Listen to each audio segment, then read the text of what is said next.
আসসালামু আলাইকুম, কেমন আছেন সবাই? আশা করি ভালো আছেন। আজকে আমার মেয়ের পরীক্ষা ছিল, সবাই ওর জন্য দোয়া করবেন।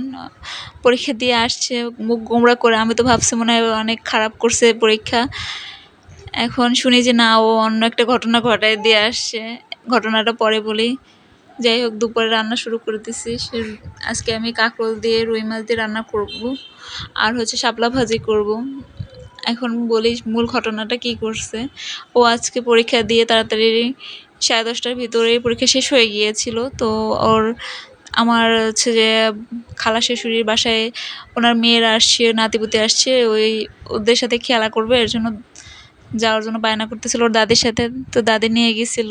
যাওয়ার পরে বাসার সামনে একটা পরিচিত অটো আসছিল, পানিওয়ালা। সেই পানির অটোতে বসে উনি আবার ওর একটা কাজিন মিলে অটোতে বসে আইসলালি খাচ্ছিল, নামতেছিল না। তো বলতেছিল তো চল ঘুরায় নিয়ে আসি সামনে থেকে।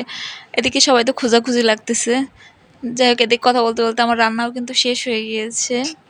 যাই হোক, কথায় আসি। তারপরে কি হলো, দাদি খুঁজতেছে খুঁজতেছে, কোথাও পাচ্ছিল না। পরে ওর আর একটা দাদু, সে বলতেছে যে ওই তো সামনের মোড়ে আছে, নিয়ে আসো। তারপর যাই তো নিয়ে আসছে। আর দাদি অনেক বকাঝকা করছে, এর জন্য মুখ গোমড়া করে কান্না করতে করতে আসছে যে আমি তো ভাবলাম হয়তো বা এক্সাম খারাপ হয়েছে, ভালো হয় না, এর জন্য কান্না করতেছে। আয়াতের দাদি তো অনেক ভয় পেয়ে গেছিল যে এখন যে যুগ পড়ছে, সারা জায়গায় একটা না একটা দুর্ঘটনা ঘটতে আছে। আর এখন সব ছোট বাচ্চাদের উপরে যে কোনো একটা দুর্ঘটনা ঘটে। আর হচ্ছে আমার মেয়ে ঘরের ভিতরে যতটা চঞ্চল, বাইরে গেলে একদমই চঞ্চল না, একদম চুপচাপ নীরব থাকে, কারোর সাথে কথা বলতে চায় না। কেউ কোনো কিছু জিজ্ঞাসা করলেও কথা মুখ থেকে বের হয় না। মানে এক কথা একদম নীরব, শান্তশিষ্ট হয়ে যায় বাইরে গেলে। পরিচিত অটো ছিল বিধায় একটা সমস্যা হয় না। এই যে যদি আল্লাহ না করুক একটা অপরিচিত অটো থাকতো, কেউ তো চিনতো না। যাই হোক, আল্লাহ যা করে ভালোর জন্যই করে, বড় একটা বিপদ থেকে বাঁচাই দিচ্ছে আল্লাহ।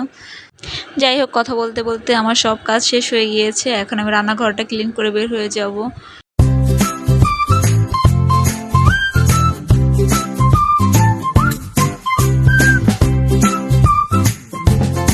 রান্নাঘরটা ক্লিন হয়ে গেছে, সব কাজ কমপ্লিট। আমি বিকেলের দিকে একটু ছাদে গিয়েছিলাম, যে দেখি মাশাআল্লাহ পাকা পাকা অনেকগুলো মরিচ ধরছে গাছে। আয়াত মরিচগুলো সব তুলতেছিল। এদিকে আর একটা মজার ঘটনা ঘটছে। একটা পাখি শুট নিতে গেছিলাম, যে ভাবছিলাম পাখিটা হয়তো উড়াল দিয়ে চলে যাবে, একটু থাবড় দিলে চলে যাবে, কিন্তু পাখিটা এত তাড়ানোর চেষ্টা করতেছিলাম, পাখিটা যাচ্ছিল না। ভাবছি হয়তো পাখিটা অনেক অসুস্থ, এর জন্য যাচ্ছিল না। তারপর আর কি আকাশে অনেক মেঘ করছে, বৃষ্টি পড়বে, তাই ভাবছিলাম বাসায় চলে যাব একটু হাঁটাহাঁটি করেই।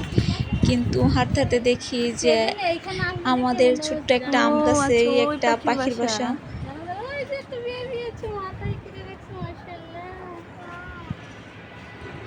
তো বাসাটার কাছে গেলাম, কাছে যেয়ে দেখি মাশাআল্লাহ কি ছোট্ট ছোট্ট কিউটের ডিব্বার মতো 3টা পাখির ছানা ফুটাইছে। এর জন্য হয়তো পাখিটা নড়তেছিল না, যে হয়তো ভাবছে যে ওর বাচ্চার কোনো ক্ষতি করে দিব আমরা, এর জন্য যতই তাড়াচ্ছিলাম যাচ্ছিল না।